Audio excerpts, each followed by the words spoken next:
Sup dudes, Jay here. Hope you're having a decent day. With one of the wildest PTB pre-patch notes we've ever seen, I totally forgot we were getting a new killer in this PTB. Not only are we getting a new killer in the PTB, but we are also getting our final numbers that we're getting for the PTB for the anti-tunnel, the anti-camp, the anti-everything, anti-slug, all the different perk changes and everything like that. I just got off work, so I have not touched the killer itself, but I wanted to go down the list for this PTB because this is easily probably the biggest patch in DBD history, and on top of that we're adding a new killer to everything that's coming into this, so I thought this would be a good time. I didn't want to disclose or whatever talk about the pre-PTB patch notes because we didn't have the numbers for a lot of it, so I wanted to wait. We finally got it. Like I said, I completely forgot that we were getting a killer with this PTB. I know there's been leaks, but it never registered in my brain because I was just immediately thinking the survivor, just staying on the brain that survivors were able to recover on the ground and move at the same time. We're not getting notifications when unhooks are done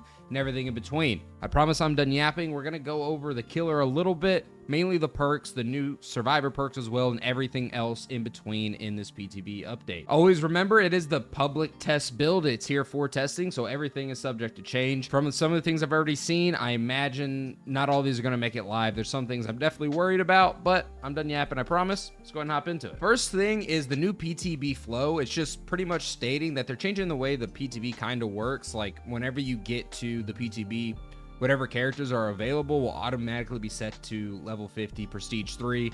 All the offerings, items, add-ons, etc. will be preloaded with 99 unit available. Nothing crazy. It is a good idea in my opinion because I don't think that's a hot take. Having to like save your blood points 2 weeks in advance or whatever it is, 10 days before the PTB, just to use those blood points to be able to put into the character that's coming out, I think was a bad idea. Like I said in the intro, we're not going to be breaking down the Krasu quite yet. I haven't figured out how to say her name, to be honest, but we're not going to break it down. I haven't got my own hands on it. I wanted to break this patch down specifically before I did any other type of videos because I thought it was pretty interesting. So I was watching gameplay. I made sure to always, like I always do, I don't let the Mori get spoiled for me, so I haven't seen that yet. Did watch the gameplay. Definitely looks interesting. So for the Krasu, also, like I said, don't know how to say it yet. Probably saying it wrong. The killer perks. We have Ravenous, so whenever you hook a survivor for the first time, gain 1 token up to 4 tokens. Once you have 4 tokens, all survivors scream and gain exposed for 40, 50, 60 seconds. Depending on what killers you're using, obviously could be pretty good. Stealth killers, high mobility killers, immediately right off the top of the head.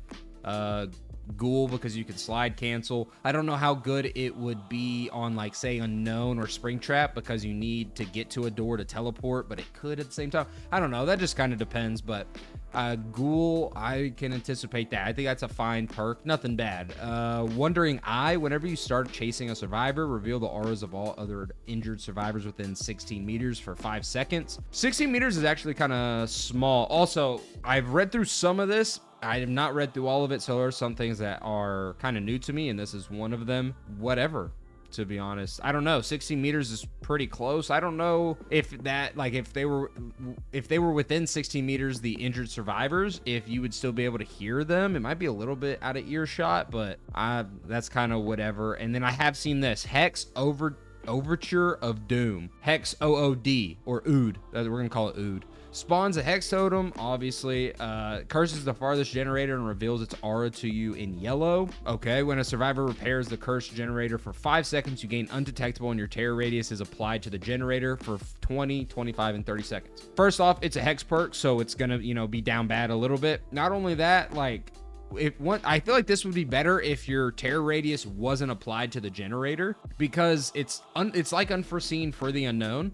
Only worse, because if your terror radius automatically goes to a generator, after the actual chapter comes out, people are going to know exactly what you're running, and like that's kind of whatever. I don't really like this perk. I think it would be a fine perk if it got rid of the terror radius onto the generator, because then even if you're out of the the 32 or 40 meters that the killer has for the terror radius, it wouldn't be transferred to that generator, so the survivors wouldn't know exactly what was going down. So I feel like that's how I would make the perk, to be honest. Other than that, it's kind of whatever. We do have the new survivor V.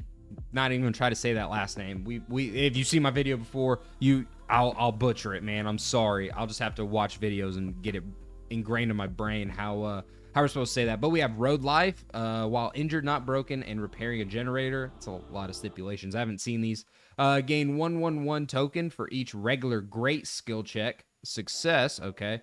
Once you have 6 tokens, spend all tokens to gain 100% healing speed until you stop healing. Lose 2 tokens when you fail a regular skill check. So what's botany knowledge? Is botany 50 or 60%, right? Like, I mean, the 100% healing speed is really good, but you got to be injured, not broken, and repairing a generator. It's only great skill checks.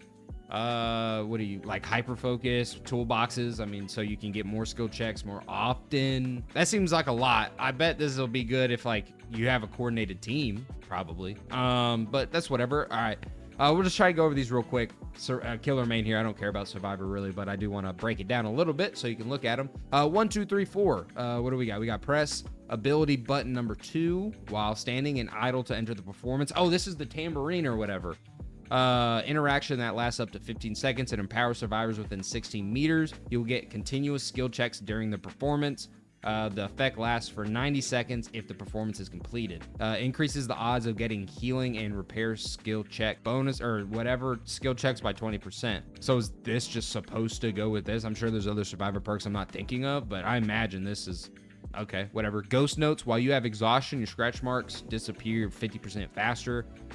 Regain from exhausted 10% faster. Well, 5, 7.5, and 10%. I don't think this will matter too much. 10% isn't that bad. And now I did already see they're not stacking vigil anymore, which is a good thing. That shouldn't have been a thing regardless. So, I mean, that's good. I would say that's good. I mean, at the moment, like, I feel like because so many survivors play the quieter killers or the quieter survivors on purpose, like I understand it. So if you don't have scratch marks, like it's tough to track survivors sometimes, especially if they're not injured. All right, so this is where, you know, the meat of the bone, you know, this is where it matters. Unhook protections update. We finally have some numbers. So survivors that are unhooked or unhook themselves receive unhooked protections for 30 seconds, which includes 10% haste status effect, endurance, elusive status effect. It's the new effect that hides grunts of pain, aura, scratch marks, and pools of blood. No collision with other players, still can be hit. Reveals the killer's aura within 32 meters, immunity to killer instinct, and AFK crows. There's a lot to it, man. These effects linger for 3 seconds after being healed from a full health state. These effects are lost when performing conspicuous action, meaning healing, on a gen, whatever. These effects are disabled when all generators are completed except for the haste and endurance status effects. The survivor is still susceptible to attacks and power, so you can hit them. Susceptible. Dude, I cannot talk right now. Long day at work. So you still get the 10% haste and the 30% or the 30-second endurance even when the end game or the generator last gen's completed. So it's a free unhook into a save if the door's open. I don't like that. I feel like in general 30 seconds is too long, to be honest, but I don't love the fact you get endurance and haste for that long. Okay, I don't love that. I'm gonna be honest. Now this is where I'm pretty upsetty spaghetti about. I definitely don't love the 30 seconds, but I definitely don't love you still get the 30 seconds of endurance even when the gens are all completed. Not a fan of that. But this is where I kind of want to talk a little bit about. When a survivor is hooked, the hook status is obscured for the killer. The killer cannot see the hook status in the HUD. The killer can no longer see the hook's aura. Okay. When a survivor is unhooked, here it is. There is no loud noise notification. Okay, whatever. The hook status in the HUD is revealed 10 seconds later, meaning we have to wait a full 10 seconds after the unhook that we know that the killer or the survivor got unhooked from the hook. I mean, self-explanatory, right? That should be halved at the minimum.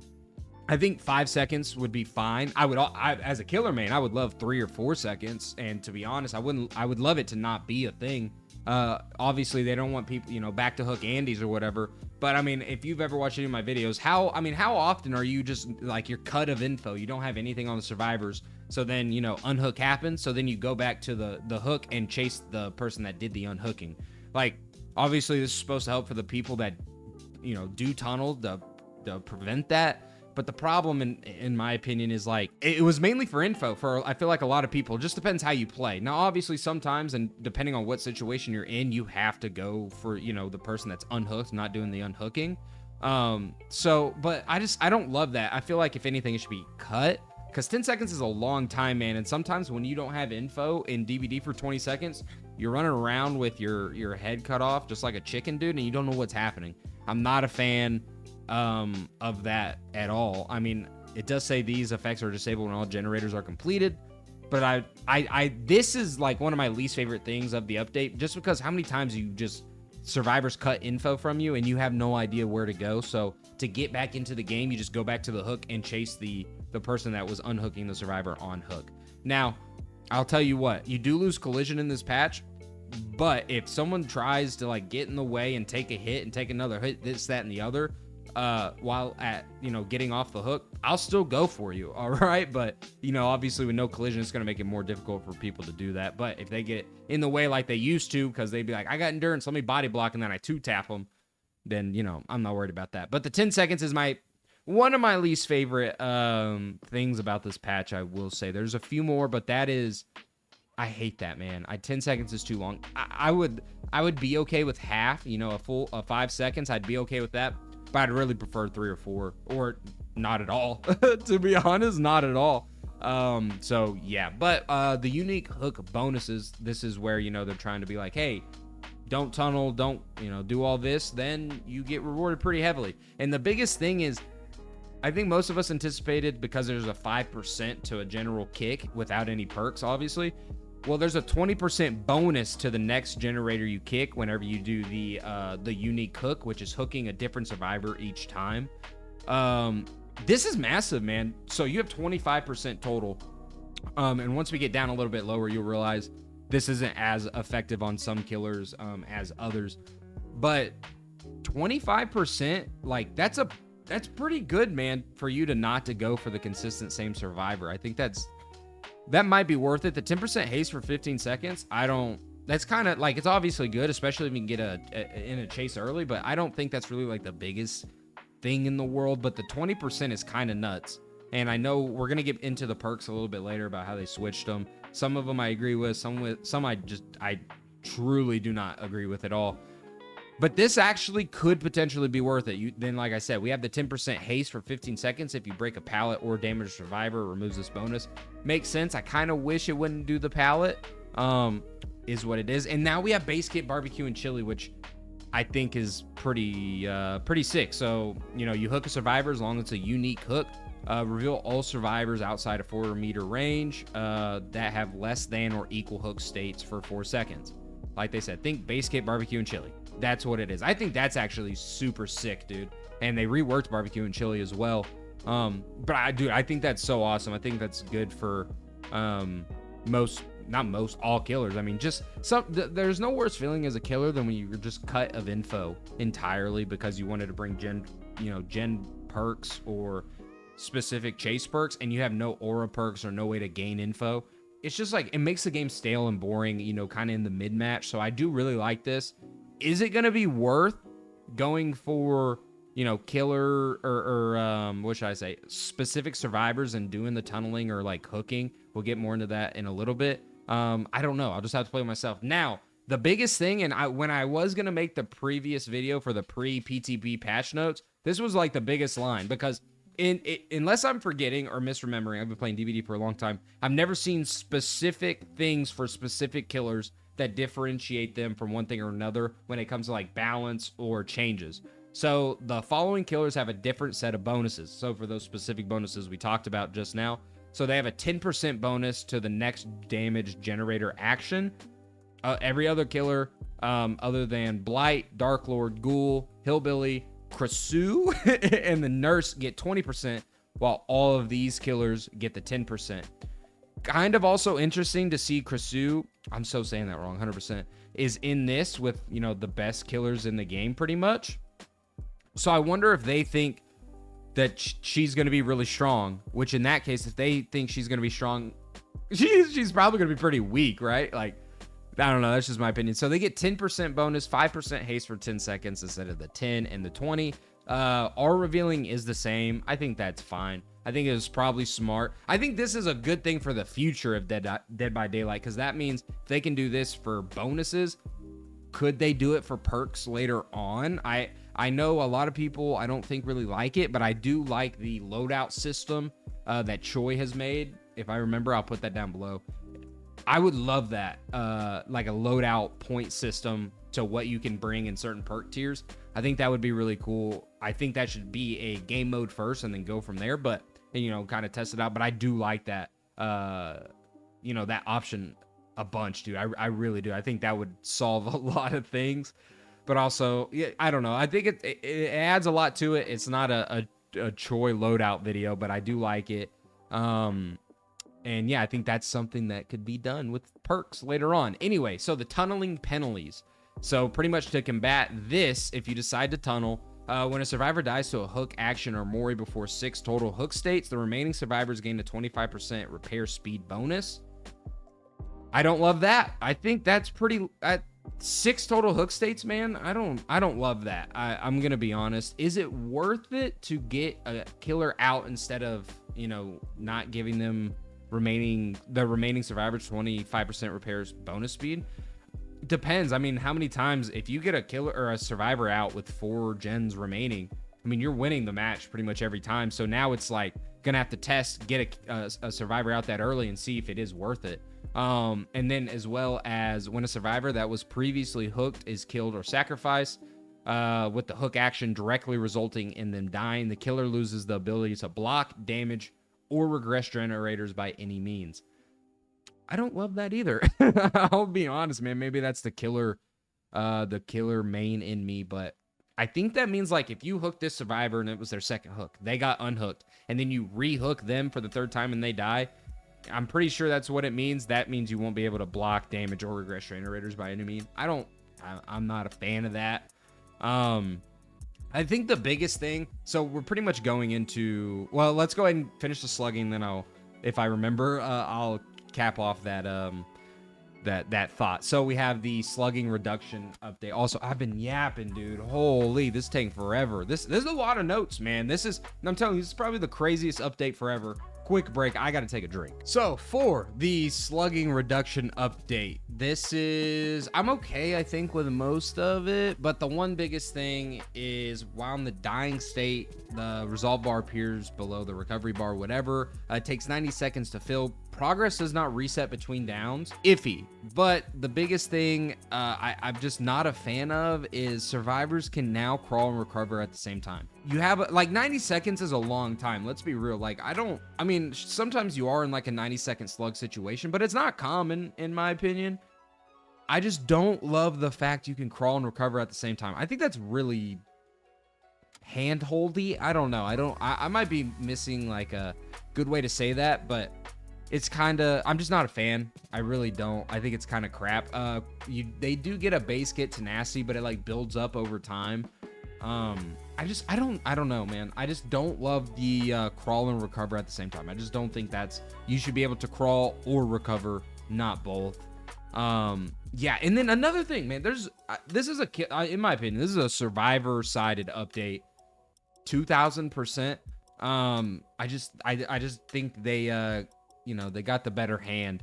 So updated various realms to adjust the quantity and distribution of pallets, reducing the presence of dead zones. Did Macmillan Estate need it? I don't think so. Did Autohaven? Surely not. Coldwind? Probably. We're giving more pallets to Crotus, the biggest map in the game, right? And I'm pretty sure I'm not wrong about that. One of the hardest mid buildings to play in as killer. Hello? I don't love that. Haddonfield, super survivor side or killer sided map. Totally understand. Backwater Swamp. I think this just comes from me not liking the map rather than it being killer or survivor sided. Putting it in it, I don't really know how to feel about it. But I think it's more because I just hate the map. Red Forest, not a fan. Yamaka Estate, I could see that one, I guess. I'm not a big fan of that one either. Ormond, not a fan. And Decimated Borgo probably does make sense. I mean, Vecna's Decimated Borgo Realm. I mean, that's so killer sided. It's unbelievable. So I think that kind of makes sense. But it also just depends on like, are they going to make them just like crap filler tiles we get, or like actual decent tiles? Remains to be seen. I have not touched it yet, so I don't really know. So we have the shape now. This video is gonna be 55 minutes long, man. So now the shape is dash slop pretty much. Yeah, you have 3 modes: Stalker, Pursuer, and Evil Incarnate. You can switch in between Stalker and Pursuer without needing to stalk. The shape must stalk survivors to unlock Evil Incarnate mode. And the new attack is Slaughtering Strike. It's an interesting name. Updated most add-ons, pretty crazy. Stalker mode, the shape is undetectable and moves at 4.2. When the stalker meter is full, automatically enters Pursuer mode. Stalker mode becomes unavailable. No longer decreases lun range. That's good. Pursuer mode, previously Evil Within 2. The shape has 24 meter terror radius and moves at 4.6. Vault speed is increased by 15%. Lunge range, breaking speed, and stun recovery speeds are increased by 10%. Awesome. And then Evil Incarnate mode. When the stalk meter is full, tap the ability button to activate Evil Incarnate mode. Lasts for 40 seconds. You gain a 40 meter terror radius, and you still move at 4.6. You vault an additional 15%. I'm assuming on top of this 15%, so 30% faster in total. You unlock Slaughtering Strike, which is a dash. Definitely interesting. It unlocks the ability to kill survivors who have reached the final hook stage. This cannot be used on survivors with endurance. Pretty cool. You know, the Slaughtering Strike is interesting. Has Myers ever been? Has he ever dashed in a Halloween movie? I don't know. So you hold the button down to charge a lunge. Press the attack button to begin the attack. Holding the power button longer extends the lunge. Duration up to a maximum of 2 seconds. Slaughtering Strike has a base speed of 4.6 meters. A little bit slower than Pigs, I know for sure. I don't know the exact number, but I do know it is slower than Pigs by a hair. Instantly down survivors. Awesome. Can break pallets and breakable walls. Cool. And a 6-second cooldown. I wonder if this is going to be... what's that Demogorgon add-on? Barb's Glasses? Is that it? I don't know. I wonder if it's going to be worth it or not. Surely it will be, but... You know, that just remains to be seen. The stalk meter now takes 5 points to fill. Increase the movement speed multiplier when stalking a survivor to 60% was 40%. I think the word multiplier kind of messed me up there.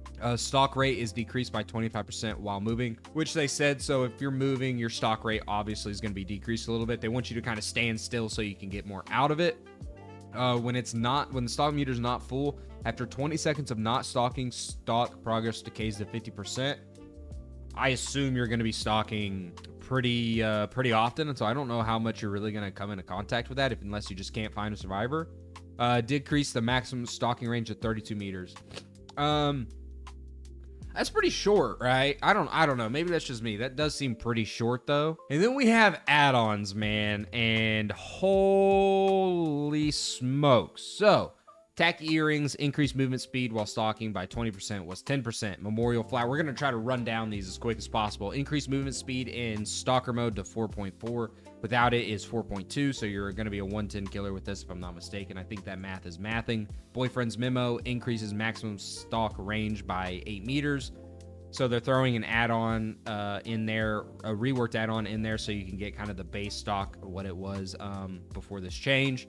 Blonde hair, scratch marks and pools of blood last 100% longer while in stalker mode, whatever. Reflective Fragment, Slaughtering Strike only deals a single health state of damage. Hitting a survivor with Slaughtering Strike adds 20 seconds to Evil Incarnate duration. So you can constantly just keep hitting them and hitting them.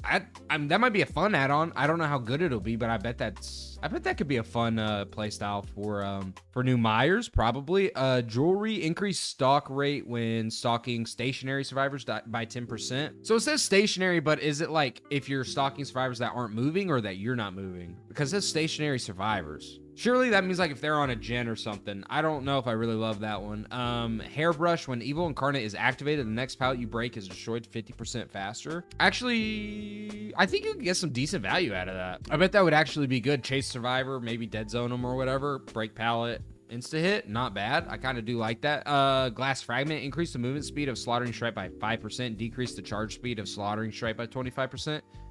I don't ever know how to feel about these types of add-ons because I feel like the distance you're losing because of the 25%, I don't know if you're gaining it back or adding on to it with the 5% movement speed. So I don't know if the give and takes there. It's just one of those things like Bubba and Pig and every other typical dash killer has these types of add-ons. So you just have to play with it and figure out if you really like it or not. Dead Rabbit decreases terror radius in Pursuer mode by 25%, increases terror radius in Evil Incarnate by 25%.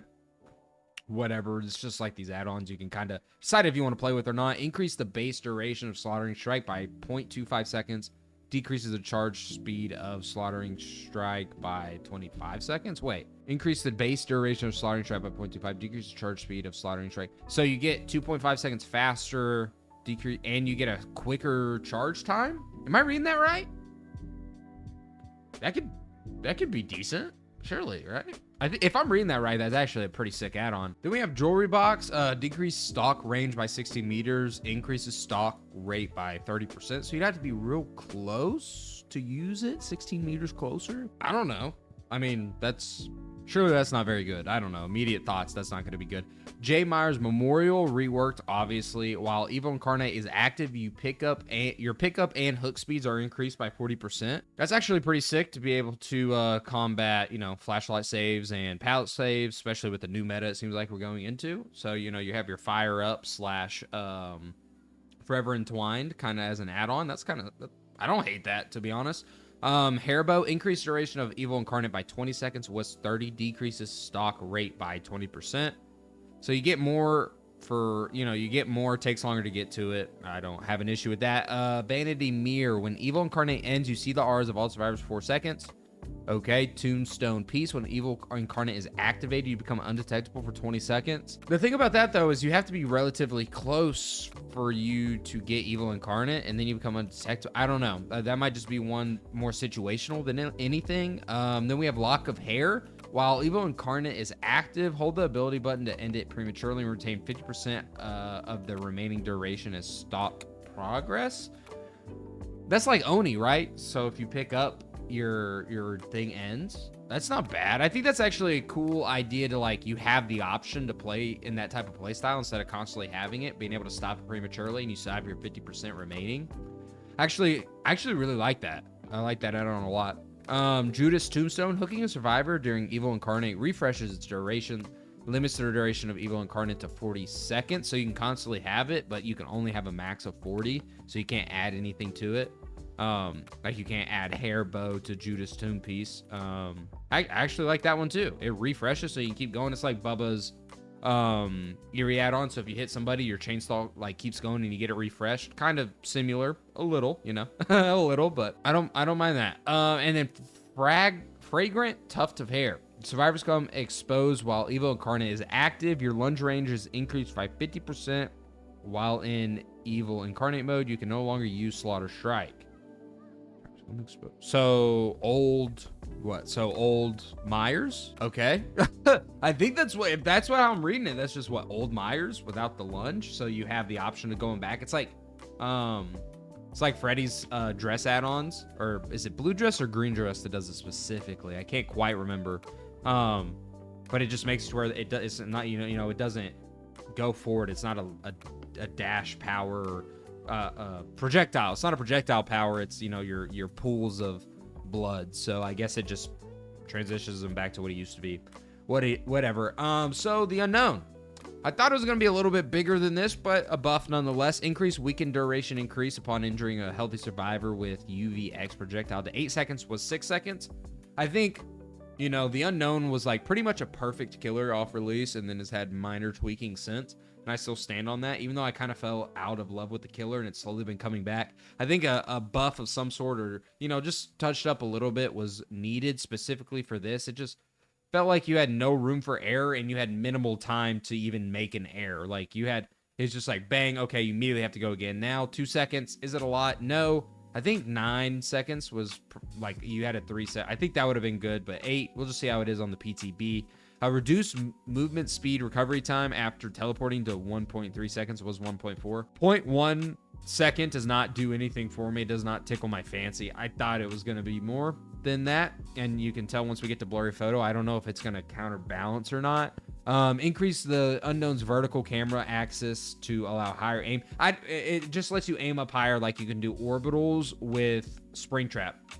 I had no real idea why his camera has always been locked, especially after Springtrap's release. I still just couldn't understand why this was never released.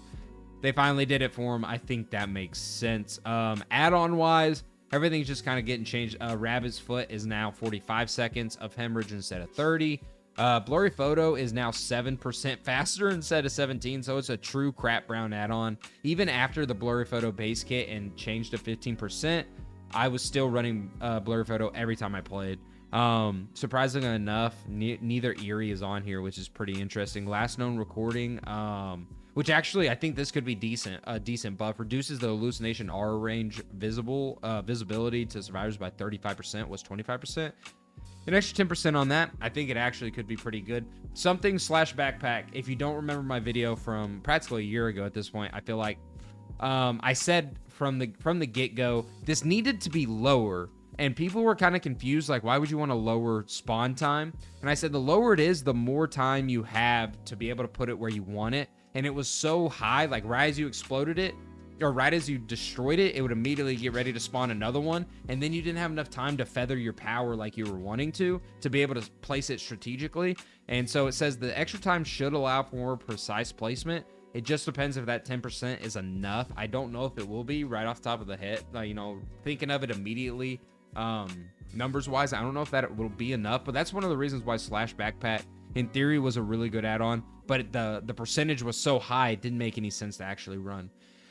And then once again, Vanishing Box is getting boxed into the ground. It's getting put into a box. Increases hallucination spawn time by 120%, was 80%. If you don't remember what Vanishing Box does, the more people you, or like whoever's gooped, or whoever finished a gen becomes weakened. But at that same time, it takes longer for hallucinations to spawn. So you're not really running like a chase build, like a chase unknown build, which I really enjoy using hallucinations in chase.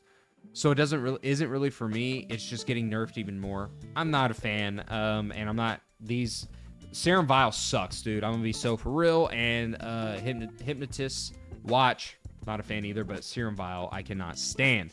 Dark Lord, pretty much everything changed a little bit. I thought it was gonna be way more, if I'm being honest. I think the biggest thing, so you do get more pillars. The cooldown's only 0.5 seconds. I guess that's decent. Reduce movement speed when you're charging your Hellfire, but 0.68 was 3.8, whatever.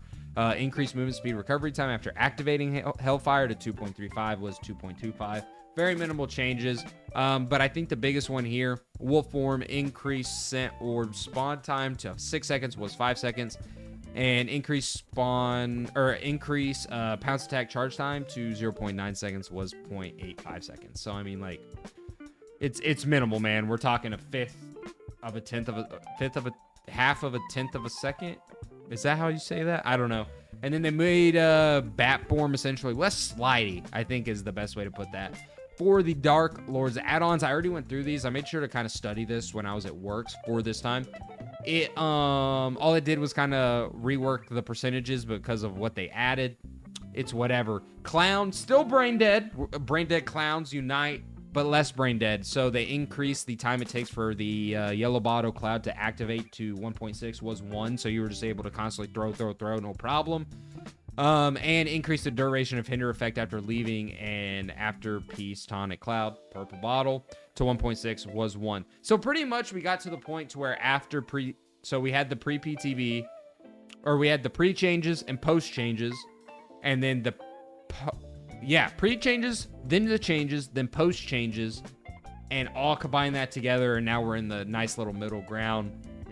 Brain dead clown, still brain dead, but just, you know, got a little bit of life up there. You know what I mean? Ghoul, Kidnap Tech, gone. As much as I loved it, it was ridiculous. Like, let's be real. It does nerf the killer for sure, but it's a good thing that it's gone. It was encounterable. I think that's good. That's what this whole thing is. It's talking about the Kidnap Tech. The Oni increased the number of blood orbs that spawn when hooking Survivor to 5 was 2. I expected it to be more than 5 because they're obviously, you know, you're trying to get away from the slug playstyle. But it is what it is. It's technically a buff. I will just have to see kind of how it plays out. Now for the perks themselves. So we have a lot of survivor perks, okay? And I'm not gonna hit on all of them, but the ones I truly care about. Babysitter got reworked. After unhooking a survivor, you see the survivor's aura and killer aura for 8, 10, 12 seconds. But the killer doesn't know you get unhooked for a total of 10 seconds, so don't know how good that is. Rework. Awesome. Where are we? Hope. A good nerf. Down to 5% when the exit gates are powered instead of 7. Now we're talking. I actually do like that. No Mither did get increased 100%. I think the thing that most people understand with No Mither is you can't be healed, you know, to a full health state. You're going to be injured, so I feel like that just makes sense. Off the record, no longer has the endurance status effect. Remove the stipulation that it disables once exit gates are powered, so you still get everything else from off the record, and added a new effect. While active, you do not leave scratch marks while running or while sprinting, so I assume that is like the biggest thing about it. Plot twist, confusing one. Added a new effect, increases recovery speed by 25% when used. Why? This perk is seriously in the right hands, like in someone that truly knows how to use plot twist. First off, plot twist, fun perk, like let's be real, but it doesn't need a 25% increased recovery speed. I thought that was interesting to say the least. I'm not a fan of that at all. I'm gonna be honest. Tenacity, interesting one, did get nerfed a little bit and buffed in a way. Prevent your aura from being red while you're in the dying state. Sick. I think that's fine. Tenacity, decreased crawling speed, bonus to 25% was 50%. And if I had to guess, that is to do with the automatic crawl recovery for the anti-slug system. And a big one for Vigil. Shout out Vigil one time for the one time. You can no longer stack Vigils. So you only get one stack. So instead of everybody running Vigil and you get, what, 14, 16, 18 second sprint burst, you get what it's supposed to be. Makes sense. So, big fan. I wish Vigil wasn't in the game. If I'm being honest, I hate the perk. I think it should be like, you know, maybe a perk for exhaustion, or maybe for a perk for, you know, hindered and exposed or something like that. But for everyone, I'm not a fan. I run it. When I play Survivor, I run Vigil, but I'm not a fan. And then here we go. The final big thing I'll just go ahead and go ahead and tell you. There's a lot of things for bug fixes. Are they all fixed? Surely not. It's behavior. We'll go through all of the killer perk new updates essentially. So they made Shaking Thunder 9 seconds longer, increased lunge attack distance, increased 9 seconds longer. I think that's fine. Situational value on a lot of maps, but 25 seconds is pretty nice. Nurse's Calling up to 32 meters, no longer affects survivors who are in the dying state. That's because you'll see down here, Deerstalker is reworked, so they don't want you to get any aura with the down survivors. I don't know if base kit, barbecue, and chili works the same way if you have a survivor down. If it's gonna not show aura of down survivors. It seems like they're trying to get away from that. I think it just depends. Barbecue and chili reworked after hooking all survivors once, increased the base generator damage by 5%. So you have your 5%, you have your 20 bonus percent if you're doing unique hooks. And if you hook all 4 survivors for the rest of the game, you get 5%. So you have 30% right there. A base, as long as you continue doing your unique hooking, you're going to get 30%, which is more than Pop Goes the Weasel. So kind of nice. It is. I'm going to be honest, dude. It's weird. It's weird to have a barbecue and chili not be, well, barbecue and chili. Dark Arrogance decreased the blind and pallet stun duration, increased to 15% was 25%. I think this perk has been needing this for a while. I thought that when the time came it'd be 10%, but they went 15%. That's fine. Dead Man Switch arguably needed a nerf. Yeah, I would say so. Now it only blocks generators 25, 30, 35 seconds. It was 50 seconds. And if I'm being honest, I'm surprised it took this long because it was too good for too many things on pretty much any build, any killer. Deerstalker, when a survivor sees your aura, you see their aura every 30 seconds. Reveal your aura to the survivor with the lowest chase time for 3 seconds. So pretty much you reveal your aura to the survivor. That means since the survivor sees you, you see their aura, and you can go and, you know, have info. Free info perk, see survivor, go to the survivor, chase survivor. Something I just totally don't agree with. Eruptions down to 5% was 10%. Why? You have to set this perk up too much, in my opinion, for it to go down 5%. There's no reason to use eruption now at this point. I mean, truly. I just don't see the value. Maybe if it gave you the expose like O Eruption did, but you only get your aura read, so don't think that's worth it. But next line, Hex Ruin, increase to 150%, was 100%. Could be good, man.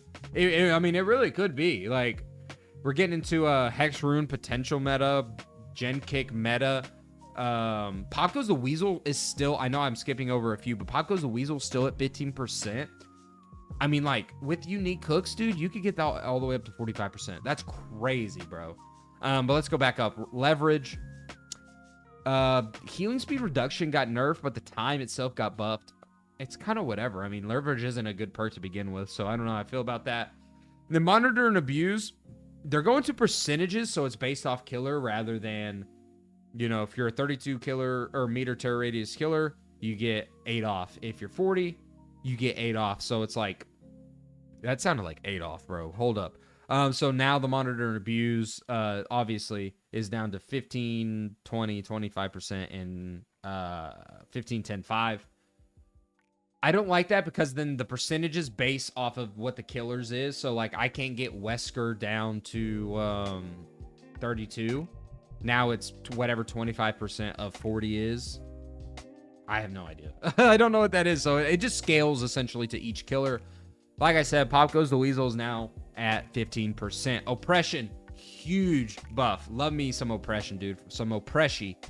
Increased random generator selection to 4 was 3. Awesome. And cooldowns down to 35 seconds. Wish it was 30 to be honest, but 4 gens. I love oppression, man. I think it's one of the most slept on perks in the game. I'll stand on that. Scorch Hook Pain Resonance. Why did we buff it down to 12%? I assume it's because they were worried because, like, it seems like they're kind of pushing us into a Gen Kick meta.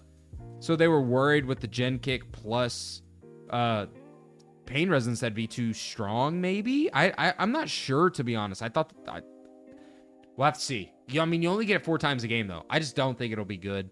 Septic Touch, increase the linger duration of the blindness and exhausted status effects to 30 seconds was 10. Usable, whatever. And then Ultimate Weapon got buffed. Increased range when opening a locker to 40 meters was 32. Reduced cooldown to 45 seconds was 60. That's awesome, you know? That's those are good changes. And I think overall, I don't think... Also, this is such a long video. Unbelievable. I'll wrap it up here. I think this is a killer or a survivor-sided... you know, what do we want to call it here? A survivor-sided... Hello? Where are you? There we go. Patch, man. I think it is. I don't know. I want to say it is. I just don't think what the survivors got in the base kit versus killer is really not fair, but there's just some things I just hope that don't go live and are changed up a little bit. But let me know what you think down below. This is a big old yap sesh, dude. I hope you enjoyed. I hope you got this far. If you did, I'm super surprised. So leave an emoji of a pizza. If you're seeing this, that means you watched it fully and I love you. So drop a pizza emoji and I will respond with a double thumbs up emoji. How about that? Anyway, I'm out of here. Let me know what you think down below. This is crazy, man. This is an insane patch. Craziest patch in Dead by Daylight, 100%.